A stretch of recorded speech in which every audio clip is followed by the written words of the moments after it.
satu kebahagiaan saya juga pada hari ini disambut dengan begitu baik, dengan begitu simpatik oleh keluarga besar pondok pesantren ini. Karenanya saya sampaikan apresiasi dan penghargaan untuk guru kita semua, Kiai Haji Alwi, Ibnu Kiai Haji Abdul Rashid, Ibnu Kiai Haji Abdullah Syafi'i. Begitu juga untuk saudara-saudara beliau.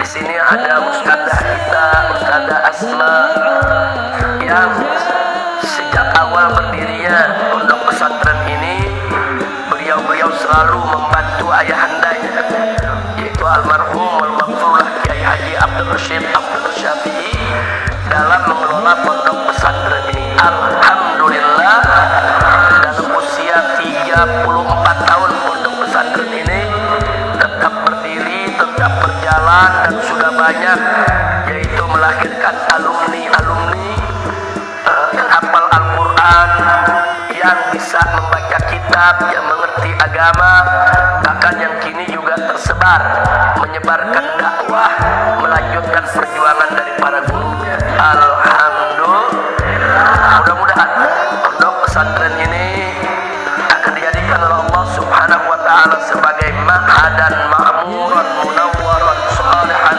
thayyiban mubarakan nafi'an lil ummat islamiyah, amin ya rabbal alamin. Kepada seluruh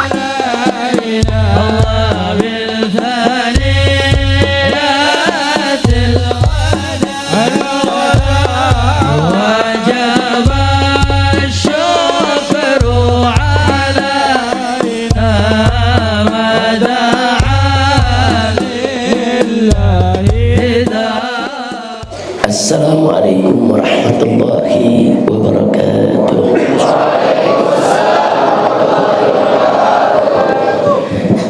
Bismillah, walhamdulillah, wassalatu wassalamu ala rasulillah wa ala alihi wa sahbihi wa mawalah. Amma ba'd, ahiba'il kiram, usikum jami'a wa nafsi bi taqwallah wa bi ta'ati rasulillahi sallallahu alaihi wasallam. Wa nas'alullah subhanahu wa ta'ala an yahdiyana ila siratihil mustaqim wa yaj'alana minal muttaqin wa yudkhilana jannatahu jannatan na'im bihaqqi sayyidil mursalin walhamdulillahi rabbil alamin. Taqabbalallahu minna wa minkum wa taqabbal ya karim. Satu kehormatan dan satu kebahagiaan bagi saya bersama keluarga dan rombongan pada hari ini bisa bersilaturahim dengan keluarga besar pondok pesantren Tahfidzul Quran, pondok pesantren Al-Quran Kiai Haji Abdullah Syafi'i.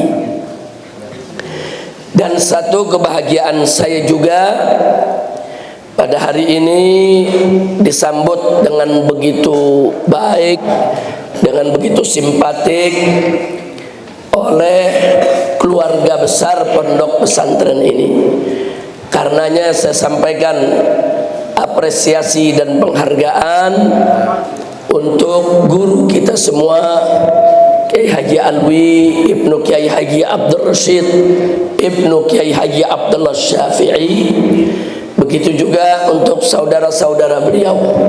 Di sini ada ustadzah kita, Ustadzah Asma, yang sejak awal berdirinya pondok pesantren ini, beliau selalu membantu ayahandanya, yaitu almarhum wal-maghfurlah Kiai Haji Abdul Rashid Abdullah Syafi'i, dalam mengelola pondok pesantren ini. Alhamdulillah, dalam usia 34 tahun pondok pesantren ini tetap berdiri, tetap berjalan, dan sudah banyak, yaitu melahirkan alumni-alumni yang hafal Al-Quran, yang bisa membaca kitab, yang mengerti agama, bahkan yang kini juga tersebar menyebarkan dakwah, melanjutkan perjuangan dari para gurunya. Alhamdulillah. Mudah-mudahan pondok pesantren ini akan dijadikan oleh Allah Subhanahu wa taala sebagai ma'hadan ma'muran munawwaran salihan thayyiban mubarakan nafi'an lil ummatil islamiyah. Amin ya rabbal alamin. Kepada seluruh dewan guru, para pimpinan daripada pondok pesantren ini, begitu juga kepada seluruh santri, baik santriwan maupun santriwatinya, busyra lakum, berbahagialah untuk antum semuanya yang telah mau mengisi masa mudanya dengan menuntut ilmu di pondok pesantren. Mudah-mudahan semua para santri dari pondok pesantren ini kelak dijadikan oleh Allah sebagai generasi Qur'ani yang taat kepada Allah dan Rasulnya, yang manfaat buat agama bangsa dan negaranya. Amin ya rabbal alamin. Saya datang tidak sendiri, saya didampingi pertama bersama saya punya istri, yaitu Syarifah Mona Al-Idrus, dan saya juga didampingi oleh tadi Ketua Umum DPP Front Persaudaraan Islam, Ketua Umum DPP FPI, itu saya punya menantu Al-Habib Muhammad bin Hussein Al-Attas. Cuman karena ada sesuatu yang tidak boleh ditinggalkan, beliau barusan permisi untuk kembali ke pondok pesantren di Megamendung. Kemudian bersama saya juga ada mantu saya satu lagi, yaitu Al-Habib Muhammad bin Hadi Al-Habsyi. Beliau selaku pimpinan Yayasan Pondok Pesantren Markas Syariat di Megamendung. Kemudian selain itu saya juga didampingi beberapa pengurus dari DPP FPI di pusat. Ada Habib Ali bin Abu Bakar bin Alwi Al-Attas, dan juga mendampingi saya Ketua FPI Jawa Barat, yaitu Habib Zaki Al-Idrus, yang datang juga bersama istrinya Syarifah Khadijah Al-Habsyi. Saya tidak sebutkan lagi rombongan yang lain karena memang perjalanan saya ini dalam rangka safari dakwah. Semalam kita ada tabligh akbar di Pondok Pesantren An-Nizamiyah Cicurug, dan insya Allah malam ini akan juga ada tabligh akbar di Warung Kondang Cianjur, tidak jauh dari Sukabumi ini ya ikhwan. Dan insya Allah sore nanti kita juga ada silaturahim ke Pondok Pesantren An-Nizam Buya Kiai Haji Abdullah Mukhtar. Jadi ini dalam rangka safari dakwah silaturahim untuk memperkuat ukhuwah Islamiyah di antara kita insya Allah. Nah baiklah ya ikhwan, kepada para santri, kenapa tadi saya katakan busyra lakum, beruntung, kabar gembira buat para santri. Kenapa? Karena di zaman seperti sekarang ini, tempat yang paling aman, yang paling bagus untuk belajar menuntut ilmu adalah pesantren. Dan terbukti bahwa pesantren itu sistem pendidikannya dari dulu sampai hari ini tetap yang paling unggul dibandingkan dengan sekolah-sekolah di luar pesantren. Kenapa? Sebab sekolah-sekolah di luar pesantren yang pulang hari ke rumah saudara, di sana hanya ada taklim saja. Sedangkan di pondok pesantren ada taklim dan tarbiyah. Nah itu beda tuh. Taklim pengajaran, tarbiyah pendidikan. Kalau di sekolah di luar pesantren yang ada cuma taklim pengajaran, enggak lebih. Seperti siswa-siswi diajarkan tentang syarat wudu, rukun wudu atau syarat sholat, kemudian rukun sholat, hanya diajarkan.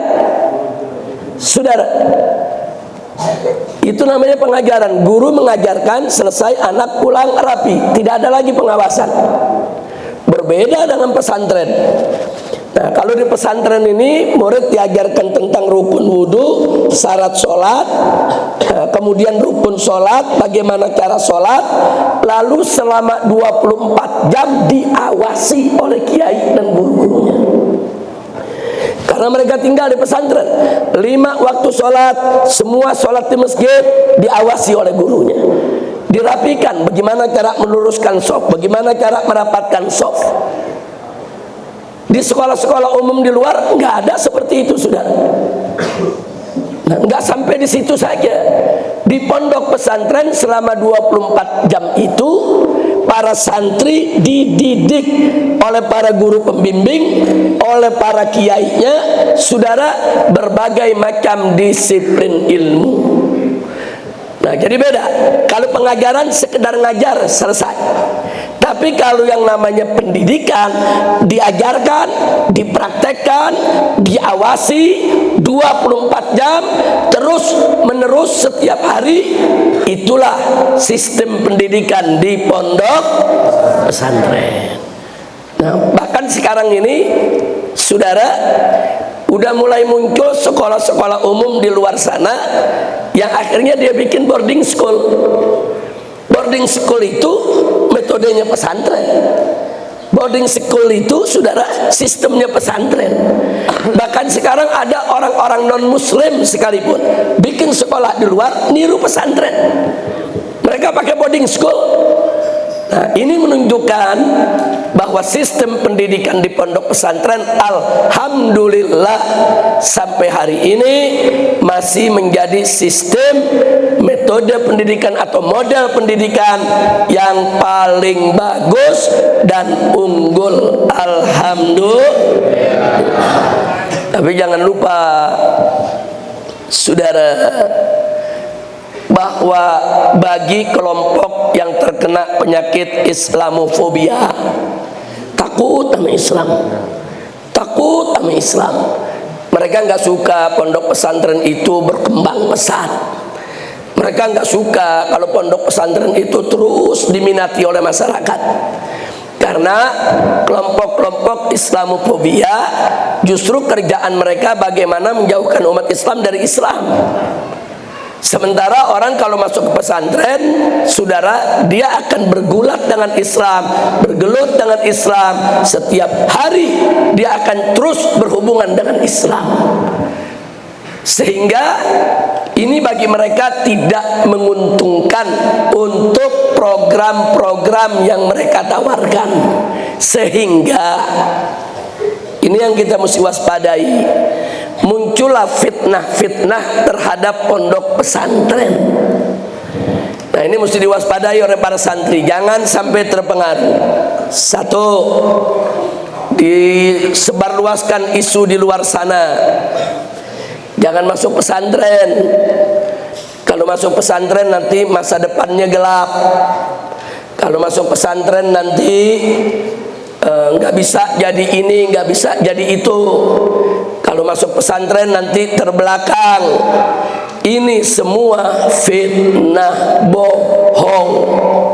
Buktinya dalam sejarah Indonesia, berapa banyak lulusan pondok pesantren, saudara, ternyata mampu jadi dokter, jadi insinyur, jadi jenderal, jadi pejabat, jadi presiden, jadi wakil presiden. Nah, jadi kalau bicara dunia, siapa bilang lulusan pondok pesantren itu masa depannya gelap? Bohong, saudara. Justru dengan dia masuk pondok pesantren, masa depannya terang benderang. Kenapa, saudara? Karena dalam dia meniti urusan dunianya, dia tetap diikuti dengan pengetahuan akhirat yang sudah dimilikinya.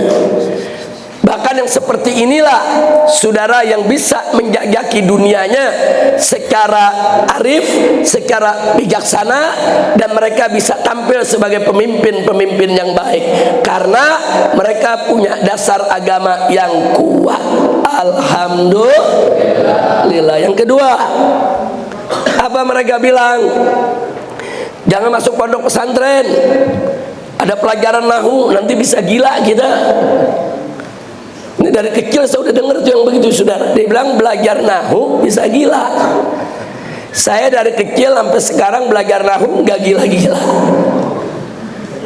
Jadi dia ingin menakut-nakuti anak-anak muda. Jangan masuk pesantren, pelajaran agamanya susah.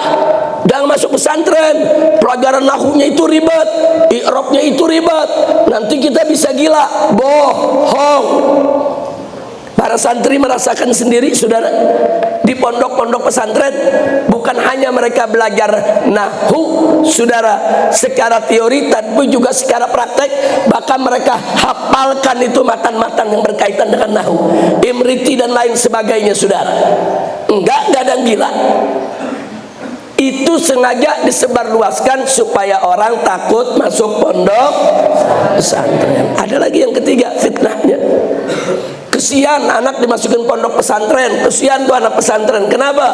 Dibuang sama orang tuanya. Ada gak yang ngomong begitu? Ada, saudara. Kadang-kadang ada santri jadi berkecil hati. Saya dibuang sama ibu saya dibuang sama ayah saya. Bohong. Justru kalau ada ayah dan ibu yang memasukkan dan menitipkan anaknya ke pondok pesantren, itu ayah dan ibu yang cerdas, yang arif dan bijaksana. Kenapa? Dia tahu bahwa tantangan keimanan di luar sana begitu hebat, apalagi di zaman sekarang. Dia tahu bahwa lingkungannya itu bisa merusak anaknya.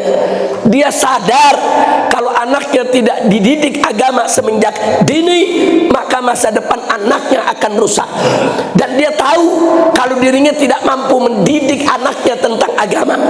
Karena dia tahu, dia sadar, dia arif, dia bijaksana, dia cari pesantren, dititip anaknya kepada kiai, kepada nyai untuk dididik. Ini berarti orang tua tersebut cerdas, arif dan bijak, saudara. Nggak sampai di situ, berarti si orang tua tadi sayang kepada anaknya. Itu bukti cinta.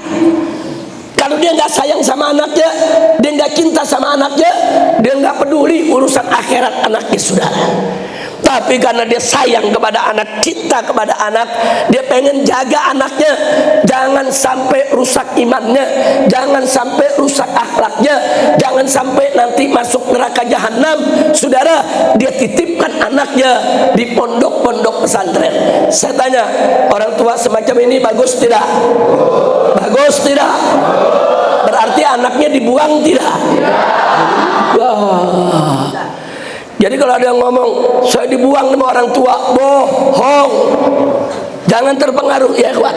Itu isu-isu begitu, isu supaya orang nggak mau masuk pesantren, ditakut-takuti. Yang keempat, ini yang lebih sadis. Jangan masuk pesantren, sarang teroris. Nah, ini mulai banyak nih.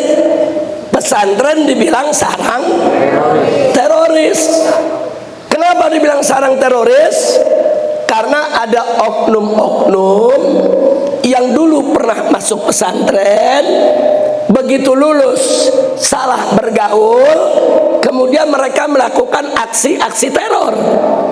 Begitu ditangkap oleh polisi, Densus, diperiksa, ditanya, ternyata dia pernah nyantren di pondok pesantren A atau pondok pesantren B.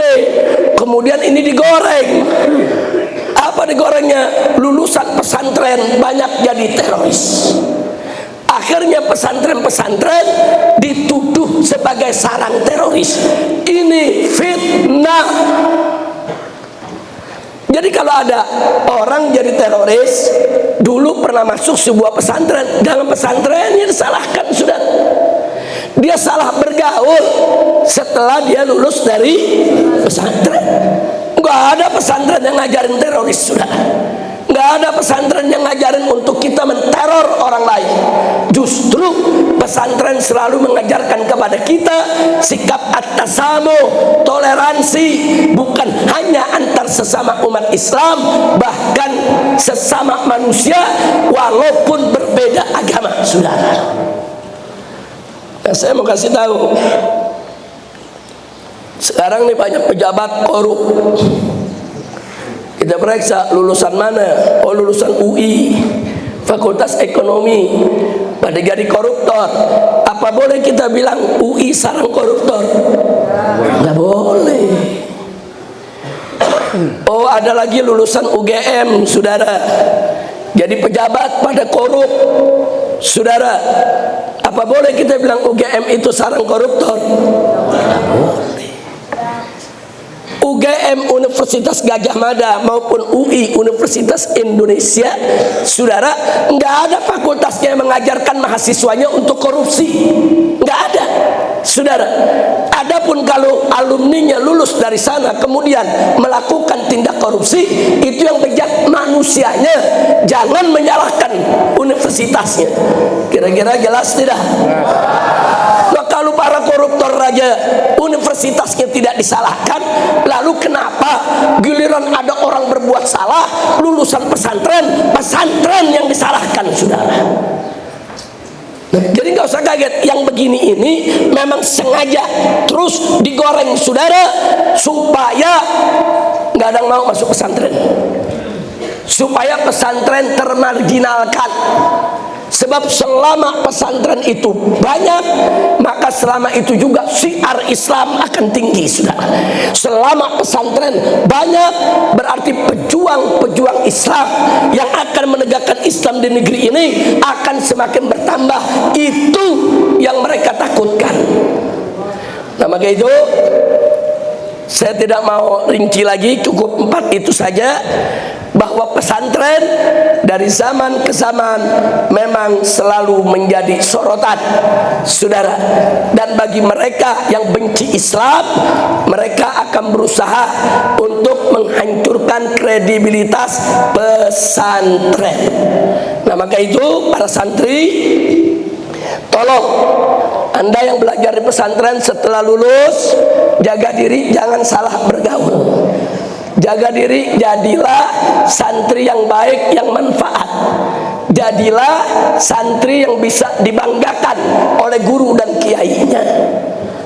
Ada satu pesan, saudara, dari ulama-ulama salaf kita. Dikatakan laisar rajulu man yaftakhiru bisaykhihi, walakinnar rajul man yaftakhiru bihi syaihuhu. Artinya, bukan santri sejati kalau hanya bisa membanggakan guru. Guru saya begini, guru saya begitu, guru saya hebat. Santri sejati enggak begitu, saudara.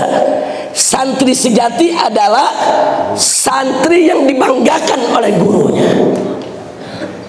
Nah, karena itu santri itu mesti berusaha, saudara, bagaimana saat ini sampai yang akan datang kita bisa menjadi kebanggaan guru-guru kita. Nah, begitu kita dibanggakan oleh guru kita karena ilmu kita, karena akhlak kita, karena perilaku kita, karena dakwah kita, itulah santri sejati. Kalau ngebanggain guru, semua santri bisa, saudara. Santri yang gagal pun dengan mudah bisa membanggakan gurunya. Tapi untuk menjadi seorang santri yang dibanggakan oleh kiai, dibanggakan oleh guru, itu tidak mudah, ya kawan. Nah, maka itu yuk, semua santri pondok pesantren Pulau Air ini, kita berusaha bagaimana supaya kita bisa menjadi santri yang dibanggakan oleh guru kita. Karena kita berprestasi, berakhlak, berdakwah, manfaat ilmu yang kita dapatkan dari guru kita untuk agama, bangsa maupun negara, insya Allah. Dan jangan lupa bahwa para santri yang sedang belajar di pondok pesantren itu sedang menjalankan perintah Allah dan perintah Nabi. Kita lihat dalam Al-Quran, Allah peringatkan kepada umat Islam tentang jihad. Allah larang jangan semua berangkat jihad, tapi mesti ada satu kelompok yang apa? Yatafaqahu fid din, yang mempelajari dan memperdalam agama, saudara. Bagi tugas, enggak semua disuruh ke medan jihad, enggak semua disuruh angkat senjata perang, enggak, harus ada yang berangkat tuntut ilmu, yang berangkat menggali ilmu, sehingga pada saat mereka kembali ke kaumnya, dia bisa ajarkan dia punya kaum, saudara. Kira-kira jelas tidak? Berarti yang suruh kita belajar siapa? Allah. Oh, kalau Nabi tegas mengatakan bahwa thalabul ilmi faridatun ala kulli muslim, saudara, bahwa menuntut ilmu wajib atas tiap-tiap muslim, wajib. Jadi Anda menuntut ilmu di pondok pesantren ini bukan sekedar menuntut ilmu, tapi Anda sedang menunaikan kewajiban Anda sebagai hamba Allah, menunaikan kewajiban Anda sebagai umat Nabi Muhammad sallallahu alaihi wasallam. Nah, kemudian ada yang bertanya, Habib, kenapa sih kita kalau belajar suka sering sulit menghafal? Kadang-kadang sulit memahami masalah, kadang-kadang lupa apa yang sudah kita pelajari. Bagaimana sih cara ilmu kita ini berkah terjaga, enggak mudah hilang terlupa? Nah, di sini Al-Imam Asy-Syafi'i radhiyallahu taala anhu, beliau pernah mengeluh kepada gurunya Imam Waqi, saudara. Mengeluh seperti yang kita sampaikan tadi. Wahai tuan guru, aku nih suka lupa, sulit paham.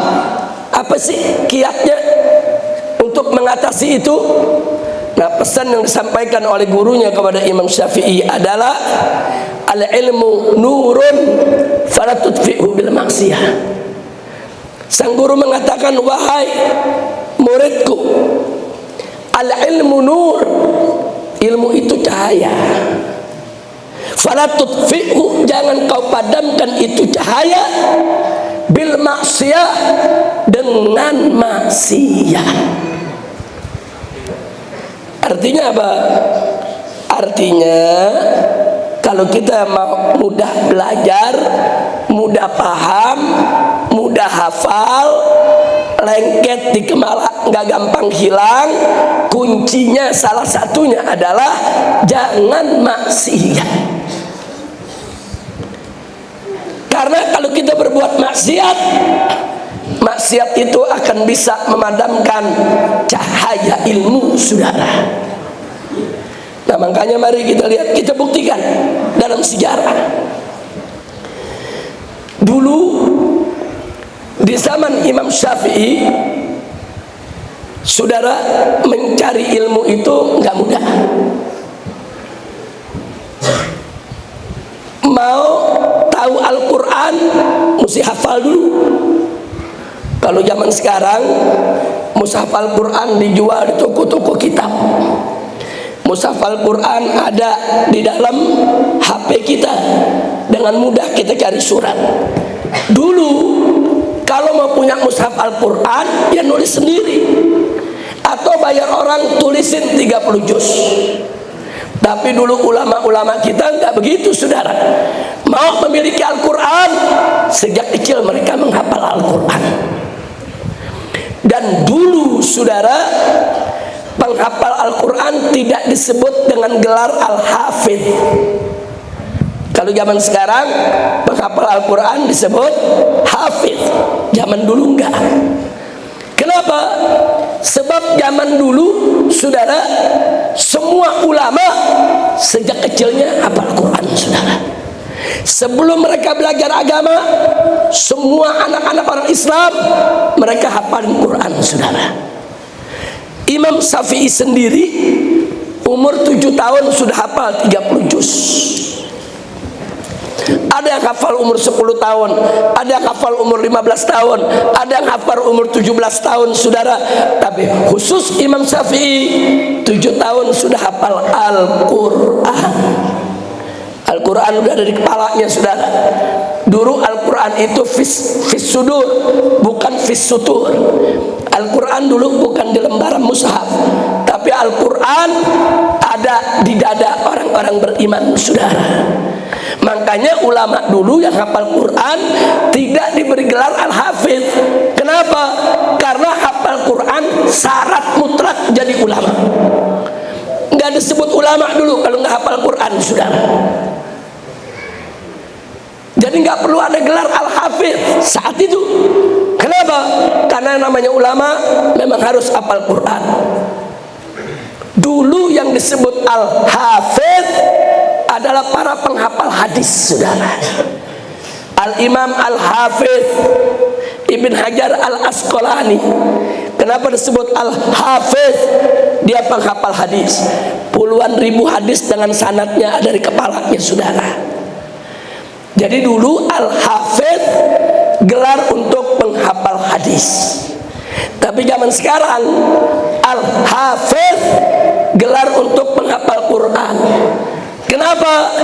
Karena sekarang ini banyak yang gak hafal Quran, saudara. Nah, jangankan orang awam, ustadz pun banyak yang gak hafal Quran, saudara. Jadi ini perbedaan kondisi dulu. Saya mau paparkan, saudara. Zaman sekarang penghafal Quran ya diberi gelar Al-Hafiz karena sudah jarang orang hafal Quran. Begitu ada yang hafal, dia istimewa, disebut sebagai Al-Hafiz, orang yang menghafal Quran, atau sebagai Hafizul Quran, penjaga Al-Quran. Nah, pertanyaannya, zaman Imam Syafi'i nyari mushaf susah, nyari kitab hadis, saudara, belum ada. Sahih Bukhari belum ada, Sahih Muslim belum ada, saudara. Kutubus Sittah belum ada. Jadi sekelas Imam Bukhari kalau mau dapat hadis, beliau mesti berangkat, saudara, datang ke Madinah, belajar kepada Imam Malik. Beliau hafalkan itu kitab Muwatta, saudara. Beliau pergi ke Irak, saudara, cari guru lagi. Beliau pergi ke Mekah, cari guru lagi. Beliau pergi ke Mesir sambil mengajar, terus belajar. Begitulah ulama-ulama dulu. Yang menarik, dulu sarana prasarana menimba ilmu agama sulit, tapi melahirkan ulama-ulama besar sekelas Imam Syafi'i, Imam Abu Hanifah, Imam Malik, Imam Ahmad, berkelas, saudara. Dan melahirkan ulama-ulama hadis yang luar biasa. Imam Bukhari, Imam Muslim, Imam Tirmidzi, Imam Abu Daud, Imam Nasai, dan seterusnya, saudara. Padahal saat itu nimba ilmu susah, tempatnya jauh-jauh. Mau cari satu hadis saja kadang-kadang mesti berjalan berbulan-bulan, saudara. Tapi sekarang, zaman sekarang ini, mau nyari mushaf Al-Quran gampang. Punya HP saja ada aplikasi Al-Quran. Mau nyari ayat yang mana saja tinggal tulis, enter, keluar ayatnya, keluar terjemahnya, keluar nama surat dan nomor ayat, saudara. Bahkan bukan itu saja, ratusan ribu hadis sekarang ada di handphone kita, saudara. Bahkan bukan hadis saja, puluhan ribu kitab, saudara, di Maktabah Syamilah sudah bisa. Aplikasinya kita download di kita punya HP. Mau nyari hadis tinggal tulis saja. Begitu tulis depannya hadis, nanti keluar itu semua, saudara. Keluar hadis ini diriwayatkan oleh si fulan, nilainya sahih atau doif atau hasan. Ini ada di kitab hadis anu, bab anu, hadis kesekian, halaman kesekian, lengkap. Tapi apa yang terjadi di zaman kita yang nuntut ilmu serba mudah? Nggak perlu jalan berbulan-bulan, saudara. Masuk ke pondok pesantren Quran Kiai Haji Abdullah Syafi'i, di situ kita sudah dapat ilmu tafsir, hadis, dapat ilmu nahu, dapat ilmu balaghah, dapat ilmu macam-macam sudah. Mudah. Tapi pertanyaannya, kenapa di zaman yang kita begitu serba mudah untuk menuntut ilmu, faktanya tidak mampu melahirkan ulama sekelas Imam Syafi'i, tidak mampu melahirkan ulama sekelas Imam Malik, Imam Abu Hanifah, Imam Ahmad, nggak ada, saudara. Nah, ini jadi pertanyaan, kok dulu nyari ilmu susah tapi melahirkan ulama-ulama yang top, luar biasa. Kok sekarang nuntut ilmu mudah tapi nggak mampu melahirkan ulama-ulama besar? Kenapa? Itu yang tadi dipesan sama guru Imam Syafi'i, al ilmu nurun, ilmu itu cahaya, fala tutfiqhu bil maksiyah, jangan engkau padamkan itu cahaya dengan maksiat. Jadi jawabannya, dulu nyari ilmu memang susah tapi mampu melahirkan ulama-ulama besar. Kenapa? Karena dulu di zaman para khulafa maksiat nggak merajalela, saudara. Para sahabat Nabi jauh dari maksiat, para tabi'in jauh dari maksiat, tabi'in jauh dari maksiat, para khalifahnya menerapkan syariat Islam. Nggak ada itu tempat-tempat maksiat ya, ikhwan. Nggak ada. Kalaupun ada yang mabok, ngumpet-ngumpet, saudara, hatta tetangga nggak boleh tahu. Kalaupun ada yang judi, ngumpet-ngumpet, tetangga nggak boleh tahu, saudara. Sehingga aura ketaatan di negeri-negeri Islam saat itu, saudara, itu menarik keberkahan dari Allah. Sehingga para ulama-ulama saat itu yang menuntut ilmu, cahaya nurnya terang benderang, nggak ada maksiat yang memadamkannya. Alhamdulillah. Tapi zaman sekarang bagaimana? Zaman sekarang, saudara, dulu orang menonton film mesti ke bioskop dulu. Sekarang nggak perlu ke bioskop, film ada di kantongnya, saudara. Dia bisa nonton kapan saja lewat HP-nya, dari film yang bagus sampai film yang paling jelek, saudara. Dari film yang mendidik sampai film yang merusak. Sulit kita menghindar dari maksiat. Kita sudah berusaha untuk tidak maksiat. Begitu keluar rumah, berapa banyak perempuan-perempuan yang mutabarrijat, perempuan yang terbuka auratnya, saudara. Itu semua maksiat. Maksiat itu merusak aura ketaatan, saudara.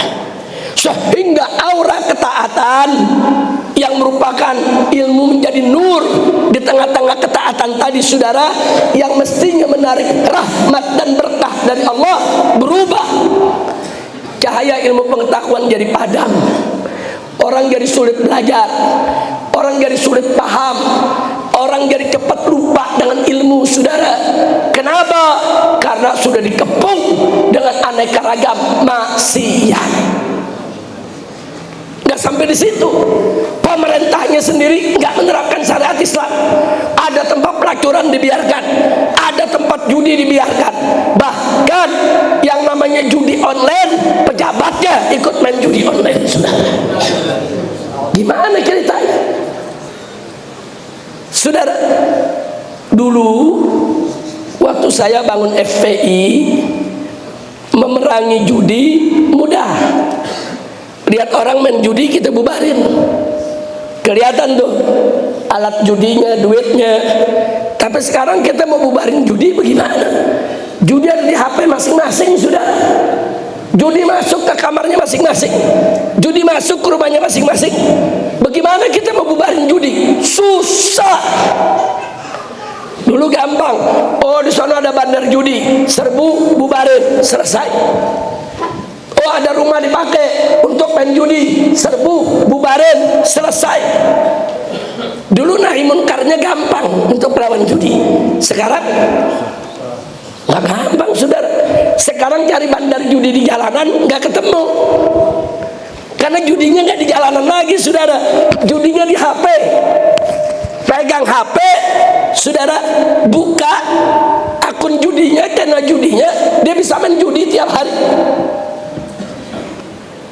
Dan lebih bahayanya lagi, PPATK melaporkan, saudara, bahwa ada ratusan anggota DPR RI ikut main judi online secara rutin.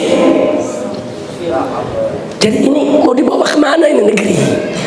Nah, kalau kemaksiatan udah merajalela di mana-mana, saudara, keberkahan berkurang.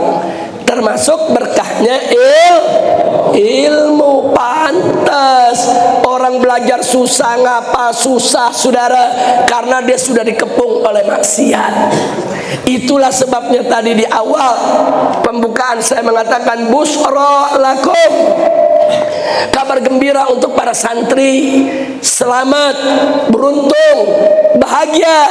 Kenapa? Dengan kita masuk pondok pesantren, kiai-kiai kita, guru-guru kita meminimalisir supaya maksiat tidak ngepung kita, saudara.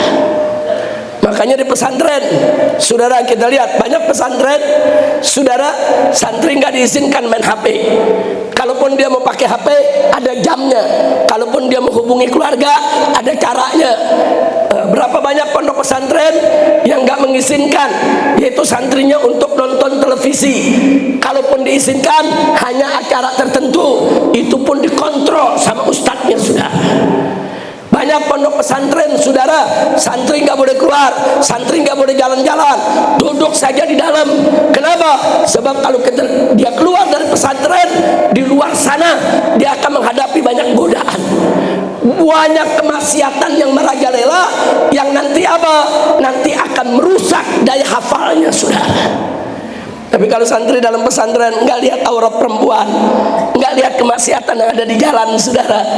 Itulah sebabnya walaupun zaman sudah modern, pondok pesantren tetap harus menjadi pilihan untuk tempat belajar anak-anak kita.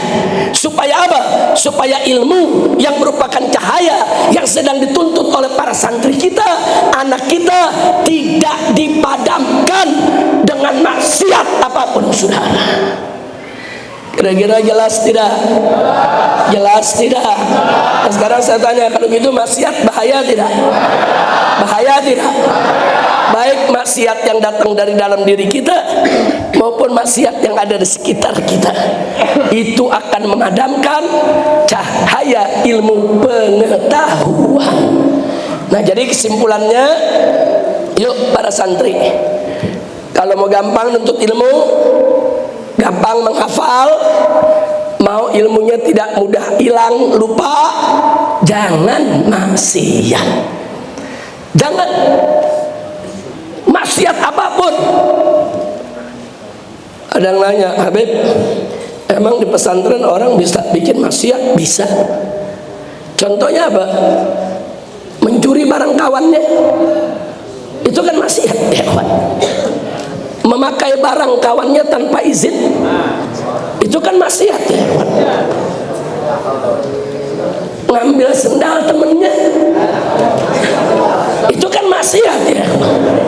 Ayo di pondok pesantren ada gak yang begitu? Ada gak yang begitu? Nyolong kolor temen. Ayo jujur, di pesantren ada gak begitu? Ada gak begitu? Saudara, kita pakai pulpen, pensil milik kawan tanpa izin, maksiat, saudara. Nggak boleh. Jadi jangan pandang remeh dengan maksiat. Maksiat seperti itu, saudara, akan memadamkan cahaya ilmu. Akhirnya kita sulit menghafal, sulit paham. Yang udah hafal bisa lupa. Ngatain teman, maksiat. Ayo di pesantren ada gak yang suka ngatain teman? Ayo ada gak? Ngatain, menghina, ngeledek, ngebully, ada gak? Itu nggak boleh terjadi lagi, ya ikhwan. Tolong para santri, stop. Jangan pakai barang kawan tanpa izin. Jangan mencuri barang siapapun, karena mencuri itu kemaksiatan. Jangan menghina kawan, jangan menyakiti hatinya, jangan membuli, jangan menganiaya, haram. Jadi maksiat itu bukan sekedar tempat pelacuran, tempat perjudian di luar sana, bukan. Di dalam pesantren pun kalau kita tidak hati-hati, kita bisa berbuat maksiat. Kalau itu terjadi saudara, maka cahaya ilmu akan padam. Na'udzubillah min. Maka itu saya mau tanya semua, siap jadi santri yang baik? Siap jadi santri yang baik? Mulai hari ini nih, mulai hari ini dan seterusnya, tidak boleh ada santri yang berbohong kepada gurunya, bohong maksiat juga. Tidak boleh ada santri yang menghina kawan, menyakiti kawan, mengganggu kawan, nyolong atau mencuri buku kawan, pulpen kawan, sandal kawan. Enggak boleh ada. Dan jangan memakai barang kawan tanpa izin. Ada yang nanya, Habib, kalau kita miskin, kita nggak punya duit, mau beli pensil, terus bagaimana kalau kita ngambil pensil teman? Tetap haram. Kalau anda nggak mampu, ngomong sama guru, bicara sama pihak pesantren. Kalau anda nggak punya pensil, atau minta sama teman, pinjam sama teman, tapi ngambil tanpa izin, haram. Kira-kira jelas tidak? Saya mau tanya sekarang, mau ilmunya berkah? Mau belajarnya mudah? Mau hafalannya kuat? Kuncinya jangan. Nah, itu yang saya mau sampaikan.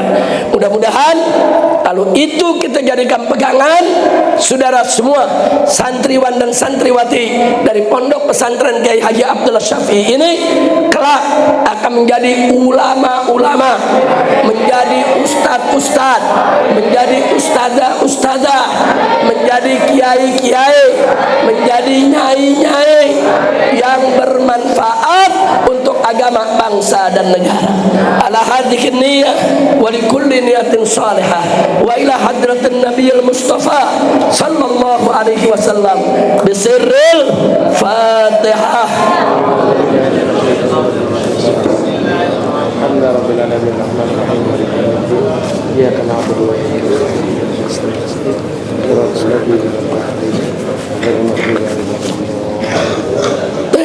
Sebelum saya akhiri, sengaja tadi saya tekankan, saya bukan hanya sekedar bergurau, itu colong kolor teman, bukan lagi bergurau itu saudara. Banyak penyakit terjadi di pondok pesantren, penyakit gatal, penyakit kurap, penyakit kudis, penyakit kulit, karena begitu saudara. Handuk satu dipakai rame-rame. Jangan. Setiap orang punya handuk pakai buat dirinya. Sebab handuk itu sekali pakai saja. Untuk satu orang dia sekali pakai saja saudara, sudah ada ribuan bakteri yang nempel di handuk. Kita pakai 3 hari, paling lama seminggu, handuk kita mesti dicuci saudara. Kalau enggak, nanti kulit kita berjamur, nanti kulit kita kurap, kudis saudara, gatal, sakit. Jangan, itu merusak kulit. Nah, kalau pengen bersih saudara, pakai handuk sendiri. Nah, handuk aja bisa menularkan, apalagi caldem. Tahu caldem? Celana dalam. Apalagi celana dalam orang diambil dipakai, udah bakteri nyangkut semua saudara. Kira-kira jelas gak? Nah, sekarang saya mau tanya, mau hidup bersih? Mau hidup sehat? Jadi bukan pesantrennya yang bikin kotor, bukan.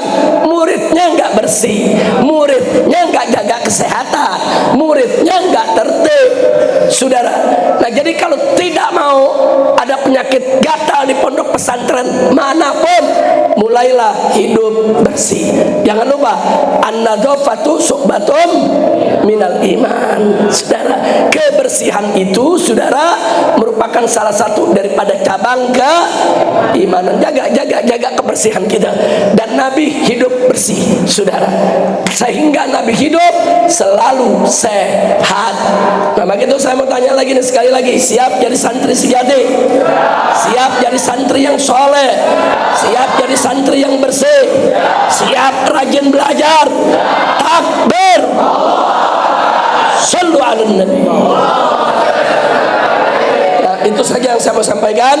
Mudah-mudahan keluarga besar, putra putri, menantu, cucu, saudara anak daripada almarhum Kiai Haji Abdul Rashid bin Kiai Haji Abdul Syafi'i selalu dilindungi Allah, diberkahi Allah, dipanjangkan umur dalam taat dan ibadah, dalam sehat walafiat, dan semoga pondok pesantren Quran daripada Kiai Haji Abdul Syafi'i yang ada di Pulau Air ini Allah jadikan pondok pesantren yang makmur, yang berkah, yang manfaat buat segenap umat Islam dimanapun berada.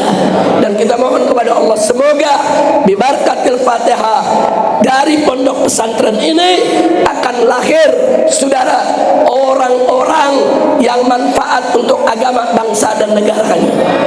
Orang-orang yang menjadi ulama, ulama yang amilin, ulama yang mukhlisin, ulama yang mujahidin ala hadhihi niyyah wa likulli niyatin salihah wa ila hadratin nabiyil mustafa sallallahu alaihi wasallam bisirril Fatihah.